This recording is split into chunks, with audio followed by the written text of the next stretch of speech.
નમસ્તે બાળમિત્રો, કેમ છો બધા? મજામાં? ઓકે. તો આજે આપણે શું ભણીશું? હિન્દી. બરાબર. હિન્દીની અંદર તમારે પાઠ ચાલે છે ટપકા કા ડર. બધાની પાઠ ચાલે છે ને ટપકા કા ડર. તો પેજ નંબર એમાં 41 ઉપર આપણે પ્રશ્ન નંબર 5. તો પેજ નંબર 41 ઉપર પ્રશ્ન નંબર 5 તો સૌથી પહેલાં શું લખી લઈશું? તારીખ લખી લઈશું. આજે કઈ તારીખ છે? 27/1/22. બરાબર. તો હવે આપણે પ્રશ્ન જોઈશું. એની પહેલાં સૂચનામાં ધ્યાન આપશું. નિમ્નલિખિત પ્રશ્નો કે ઉત્તર એક એક વાક્ય મેં લીખીએ, એટલે કે નીચે આપેલા પ્રશ્નના જવાબ છે તે એક એક વાક્યમાં આપો. બુઢિયા કहाँ रहती थी, એટલે કે બુઢિયા છે તે ક્યાં રહેતી હતી? તો કે બુઢિયા જંગલ મેં રહેતી थी, એટલે કે બુઢિયા જંગલમાં રહેતી હતી. લખો, બુઢિયા જંગલ મેં रहती थी. બુઢિયા જંગલ મેં रहती थी. नंबर 2, बरसात में बुढ़िया के घर में क्या पड़ने लगा, એટલે કે વરસાદમાં બુઢિયાના ઘરમાં શું પડવા લાગ્યું? વૃદ્ધા છે તેના ઘરમાં શું પડે છે? તો કે પાણીના ટપકા પડે છે. બરસાત મેં બુઢિયા કે ઘર મેં પાણી ગિરને લગા, એટલે કે પાણી પડવા લાગ્યું. ફરી વખત, બરસાત મેં બુઢિયા કે ઘર મેં પાણી ગિરને લગા. પૂર્ણ વિરામ. નંબર 3, ओलों की मार से परेशान होकर बाघ कहाँ गया. જે વરસાદના છાંટા ખરતા હતા, ઓલા એટલે ઓલા, તેનાથી પરેશાન થઈને એટલે કે હેરાન થાય છે વાઘ, તે ક્યાં જાય છે? એના શરીર ઉપર એ વાગતા હતા. બરાબર. એટલે વાઘ ક્યાં જાય છે? તો એ પરેશાન થઈને હેરાન થઈને ક્યાં જાય છે? ડોસી છે, વૃદ્ધા છે, જે જંગલમાં બુઢિયા છે તેની ઝૂંપડીની પાસે જાય છે. ઓલો કી માર સે પરેશાન હોકર બાઘ બુઢિયા કી ઝૂંપડી કે પાસ ગયા. ફરી વખત, ઓલો કી માર સે परेशान होकर बाघ बुढ़िया की झूंपड़ी के पास गया. पूर्ण विराम એટલે સીધી લીટી. नंबर 4, पानी टपकने की आवाज़ कैसी थी. જે પાણી ટપકે છે, ક્યાંય તમારે ટપકતું હોય અથવા વરસાદ આવતો હોય ત્યારે એના છાંટા પડતા હોય તો એનો અવાજ કેવો આવતો હોય? તો કે એનો અવાજ ટપ ટપ આવતો હોય. તો આપણે એ લખવાનું છે કે પાણી કી ટપકને કી આવાજ ટપ ટપ થી. પાણી કી ટપકને કી આવાજ ટપ ટપ થી. ત્યાર પછી નંબર 5, બુઢિયા को सबसे ज़्यादा डर किससे लगता था. એટલે કે બુઢિયા છે એને બધાયથી વધારે ડર કોનો લાગતો હતો? બુઢિયા को सबसे ज़्यादा डर टपका से लगता था. એટલે બુઢિયા को सबसे ज़्यादा डर टपका से लगता था. पूर्ण विराम. नंबर 6, બુઢિયા की बात सुनकर बाघ ने क्या किया. હવે બુઢિયા અંદર બોલતી હતી તો એને ખબર કે બહાર વાઘ છે તો એ બોલતી હતી, તો એ સાંભળીને વાઘ શું કરે છે?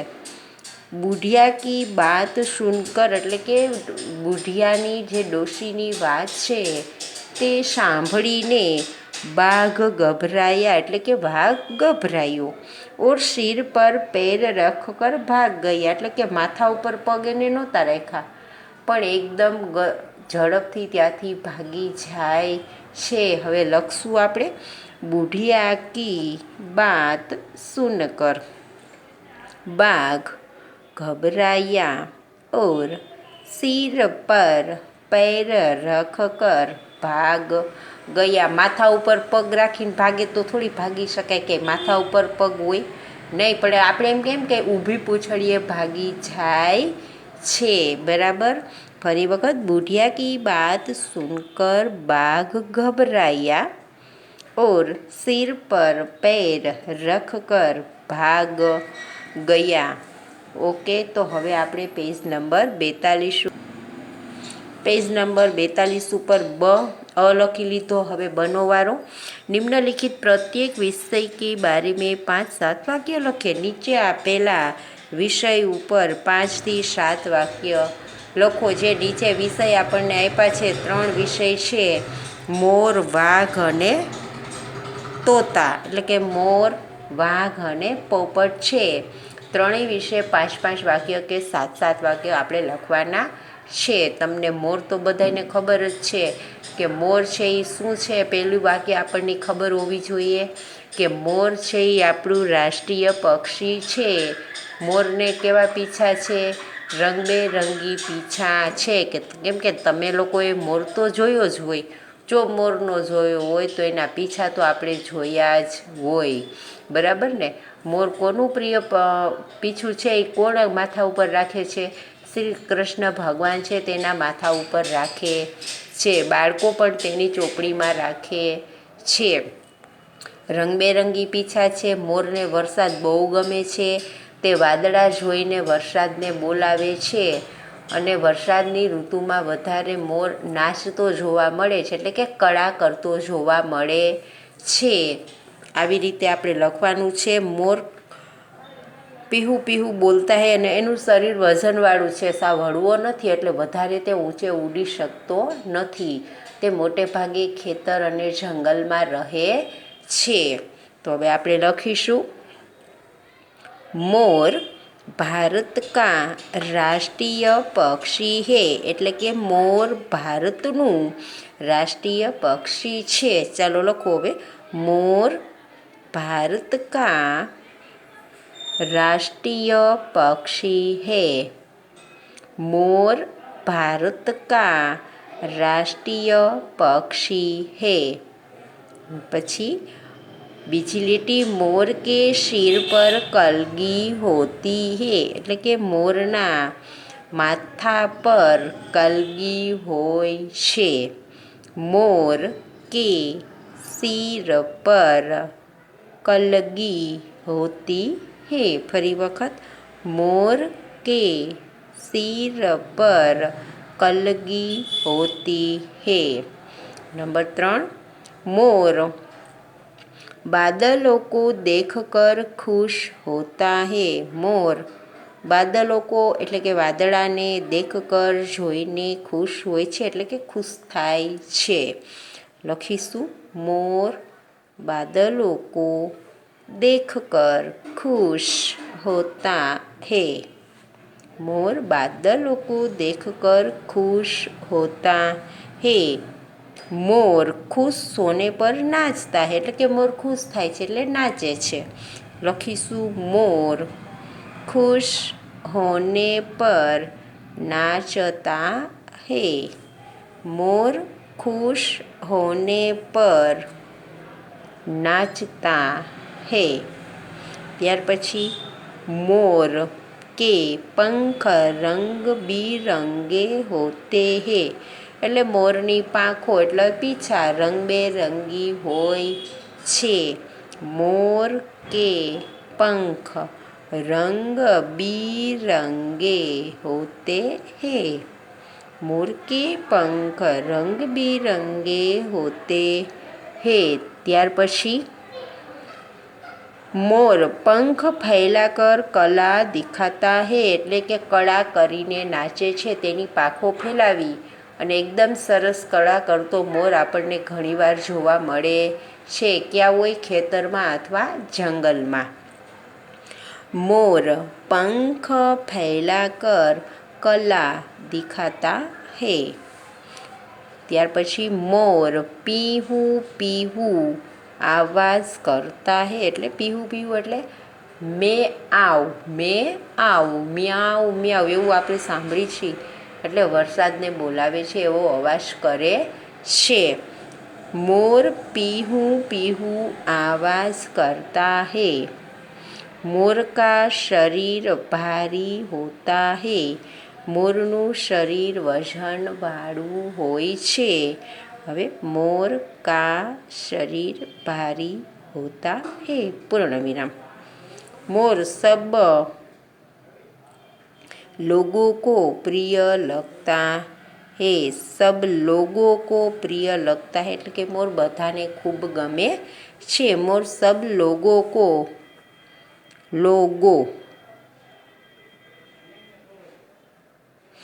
પ્રિય લગતા હે મોર બધાને ગમે છે। ત્યાર પછી નંબર 2 બાઘ એટલે વાઘ। વાઘ શું છે? ભારતનું રાષ્ટ્રીય પ્રાણી છે। તે જંગલી પ્રાણી છે એટલે કે તે જંગલમાં રહે છે। ગુજરાતીમાં આપણે કહીએ તેના શરીરે ચટાપટા હોય છે એટલે કે સુંદર પ્રાણી છે જોવા માટે। તે જોવામાં સુંદર છે। તે ભયંકર અવાજ કરે છે। ગુફામાં રહે છે। જંગલમાં ગુફા હોય ત્યાં રહે છે। તેમની પૂંછડી વધારે લાંબી હોય છે અને આંખો એકદમ રાત્રે અંધારામાં આપણને ચમકતી જોવા મળે છે। તેને અંધારામાં દેખાય છે। હવે આપણે લખીશું બાઘ ભારત કા રાષ્ટ્રીય પ્રાણી હે એટલે કે વાઘ ભારતનું રાષ્ટ્રીય પ્રાણી છે। बाघ भारत का राष्ट्रीय प्राणी है। बाघ जंगली प्राणी है એટલે કે વાઘ जंगली प्राणी છે। बाघ दिखने में बहुत सुंदर होता है। बाघ दिखने में बहुत सुंदर होता है। वह भयंकर गर्जना करता है। તે ભયંકર એટલે કે ખૂબ જ ડર લાગે એવો અવાજ કરે છે। વહ ભયંકર गर्जना करता है। वह गुफा में रहता है। તે ગુફામાં રહે છે। वह गुफा में रहता है। उसकी पूंछ लंबी होती है। उसकी એટલે તેમની પૂંછડી લાંબી હોતી હે હોય છે। તેમની પૂંછડી લાંબી હોય છે। उसकी पूंछ लंबी होती है। ત્યાર પછી उसकी आँखें चमकीली होती है। તેમની આંખો ચમકીલી એટલે કે એકદમ ચમકતી હોય છે। उसकी आँखें चमकीली होती है। वह अंधेरे में देख सकते हैं। તે અંધારામાં જોઈ શકે છે।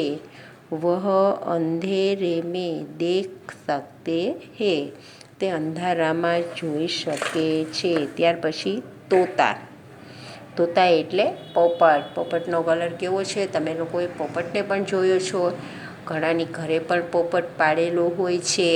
તે આપણે જેમ બોલે તેમ બોલતો હોય। કોઈ મહેમાન આવે તો સીતારામ સીતારામ બોલે અથવા એનું એટલે કોઈ ઘરના માણસ હોય એનું નામ એને આવડતું હોય તો એ બોલાવે છે કે ભાઈ મિત મિત એવું કંઈક બોલતા હોય જે નામ હોય તે। તો પોપટને જેમ આપણે શીખવાડીએ એમ થોડું થોડું શીખે છે। આપણી જેવું સાવ નથી બોલતો અમુક શબ્દ બરાબર। પછી પોપટને શું બહુ ભાવે છે? મરચાં અને જામફળ ભાવે છે। તેનો કલર તમને ખબર છે બધાને લીલો છે। તેની ચાંચ કેવી છે? લાલ અને ગળા ઉપર કાટલો પણ લાલ કલરનો છે। તે બધાને ખૂબ જ સુંદર પક્ષી છે। પાંજરામાં હોય ઘરે હોય તો ક્યાં હોય? પાંજરામાં હોય। નહીંતર આપણને ખેતરમાં અને જંગલમાં મોરની જેમ જોવા મળે છે। તે આપણું પ્રિય પક્ષી છે। હવે આપણે લખીશું તોતા હરે રંગ કા હોતા હે।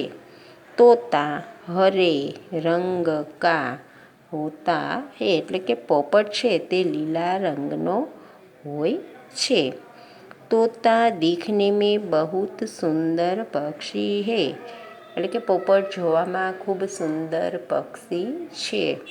તોતા દિખને મેં બહુત સુંદર પક્ષી હે। પોપટ જોવામાં ખૂબ સુંદર પક્ષી છે। उसकी चांच लाल रंग की होती है। તેમની ચાંચ લાલ રંગની હોય છે। उसकी ચાંચ લાલ રંગ કી હોતી है। તોતા પિંજરે મેં રહેતા હૈ, એટલે કે પોપટ છે તે પાંજરામાં રહે છે। તોતા પિંજરે મેં રહેતા હૈ।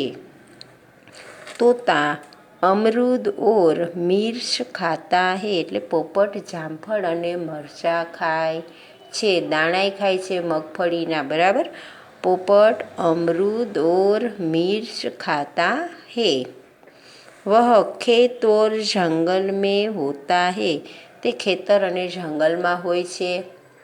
वह खेत और जंगल में होता है। वह हमारा प्रिय पक्षी है, તે આપણું પ્રિય પક્ષી છે।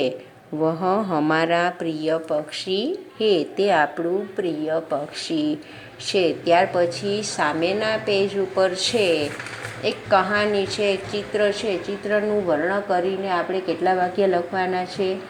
10 વાક્ય લખવાના છે। તમે લોકો જોઈ શકો છો કે સામે શેનું ચિત્ર આપેલું છે? સામે એક મેળાનું ચિત્ર આપ્યું છે। તમને લોકો મેળા બહુ જ ગમે છે ને મેળામાં જવાનું? શું કામે? કેમ કે તેમાં ફજરમાં બેસવા મળે છે, પછી ખાણીપીણી એટલી બધી હોય છે, તમારે જે હોય તે રમકડાના સ્ટોલ હોય છે, મદારી ક્યાંક ખેલ કરતો હોય એવું છે, જાદુગરનું હોતે છે, ફુગાવાળા ફુગા વેચે છે, પછી ઘોડા છે ફુગાવાળા છે, પછી કોઈ બેન કાંઈ વેચે છે, મદારી છે બીન વગાડી અને સાપ સામે નાચી રહ્યો છે। આવું આપણને સામેના ચિત્રમાં જોવા મળે છે। અને આપણા ગુજરાતની અંદર, એટલે આપણા રાજ્યનું નામ શું છે? ગુજરાત છે। અને આપણા ગુજરાતની અંદર મેળા વધારે ભરાય છે। આપણા દેશમાં મેળાનું મહત્ત્વ છે। બધા રાજ્યની અંદર તહેવાર મુજબ મેળા ભરાય છે। આપણે ક્યારે મેળો ભરાય છે? જન્માષ્ટમી એટલે કે 7મ 8મમાં આપણે ત્યાં મેળા હોય છે, બરાબર ને? તમે જાઓ છો ને મેળામાં, લોક મેળામાં જાય છે, પ્રાઇવેટ મેળો હોય ત્યાં જાય છે। શ્રાવણ મહિનો હોય 7મ 8મ ત્યારે તમે બધા ખૂબ જ મેળામાં જાઓ અને મજા કરો છો। ત્યાં કઈ કઈ વસ્તુ હોય તમને યાદ હશે, બધાને જાતા હશો તો મજા આવે જ મેળાની અંદર। તો આપણે સામેનું ચિત્ર છે, મેળાનું ચિત્ર છે, તમે લોકો બરાબર જોઈ લેજો। એના વિશે આપણે લખવાનું છે કે કોઈ જાદુગરનું છે, જાદુગર હોય, પછી અંદર ઓલો મોતનો કૂવો કયો ને તમે બધાય, અંદર મોટરસાઇકલ ચલાવતા હોય, ગાડી ચલાવતા હોય, ઉપર સુધી આવી જાય, તો એ પણ આપણને જોવાની મજા આવે છે। કેટલું બધું, ઘણું બધું હોય છે જોવાનું, એટલું જોવાનું અને સામે એટલું શું હોય?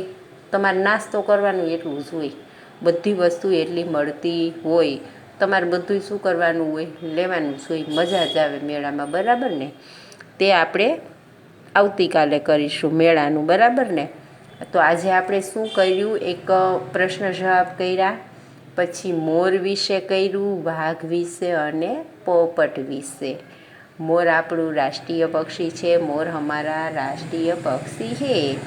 મોર કે સિર પર કલગી હોતી હે। આવું તમારે પાકું પણ કરતું જવાનું છે સાથે સાથે, કેમ કે પરીક્ષામાં આવે તો આપણને આવડવું જોઈએ। પ્રશ્ન જવાબ છે તે પણ શું કરવાના છે? પાકા કરવાના છે।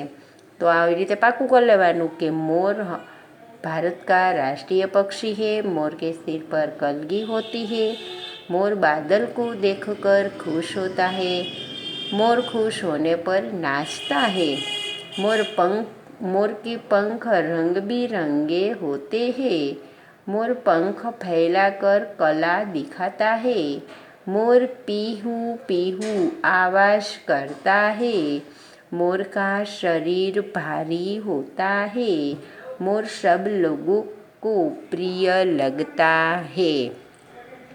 આવું આપણે પાકું કરી શકીએ છીએ। પછી વાઘ વિશે પણ તમે આવી રીતે જ પાકું કરી શકો છો કે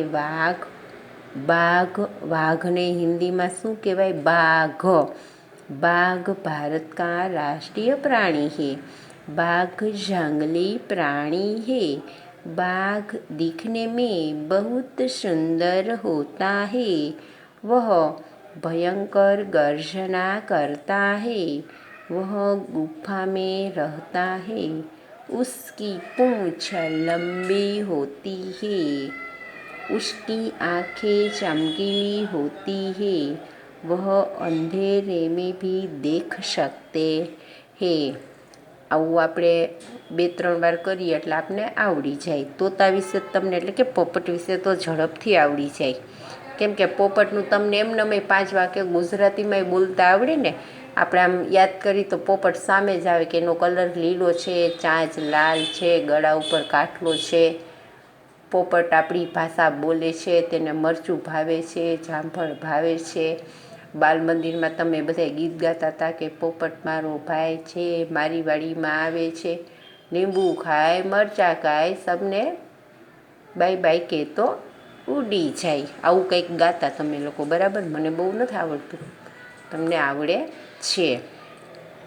तो तोता हरे रंग का होता है. तोता दिखने में बहुत सुंदर पक्षी है. उसकी चांच लाल रंग की होती है. तोता पिंजरे में रहता है. घरे હોય તો પાંજરામાં પૂરેલો હોય છે. तोता अमरूद એટલે કે जामफल और मिर्च खाता है. वह खेत और जंगल में होता है. वह हमारा प्रिय पक्षी है. તો આપણે ત્રણેય વિશે કર્યું, 6 પ્રશ્ન જવાબ કર્યા. તો હવે હોમવર્કમાં જોઈશું આપણે, બરાબર. તો તમારું આજનું હોમવર્ક છે એટલે કે 27 તારીખનું હોમવર્ક છે, પેજ નંબર 42. શું કરવાનું છે? Page number 42. ફરી આપણે આવતીકાલે મળીશું. ઓકે.